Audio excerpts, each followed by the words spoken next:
Kung nag-struggle ka bilang isang content creator, baka para sa ito. Share ko sa inyo yung 3 naging struggle ko na nag-start pa lang ako dito sa content creation. So bago ang lahat, ako nga pala si Kuya Noki at nandito ako para i-share sa inyo yung experience ko at sana ay makatulong ito lalong-lalo na doon sa mga baguhan na nag-start pa lang din dito sa content creation. So pag-usapan na natin. Una ko naging struggle is yung paghahanap ng topic. Nahirapan talaga ako sa topic.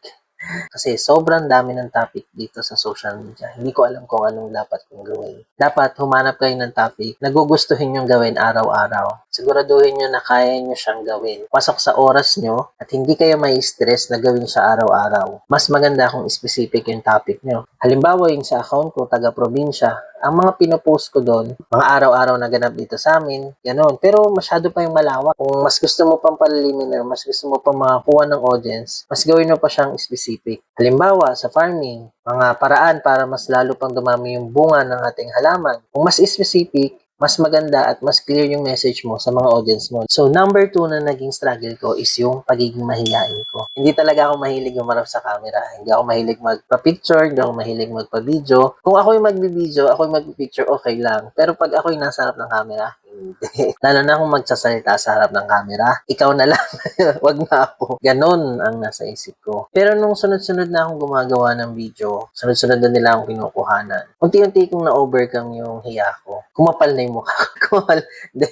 Unti-unti kong natutunan labanan yung hiya ko. Unti-unti kong natutunan magsalita sa harap ng camera. Dati kailangan ko pa ng kasama para makuhanan lang ako nagsasalita. Ngayon, ako na lang mag-isa. Hindi na ako nahihiya. Ito lang yung maiiwan ko sa inyo. Sa una talaga mahihiya ka eh. Kasi isipin mo, baka mali yung masabi mo, baka makita ka ng kakilala mo, kung ano pa yung sabihin. Pero ito lang yung dapat tandaan mo. Wala kang dapat ikahiya kung wala ka naman ginagawang masama. Diba?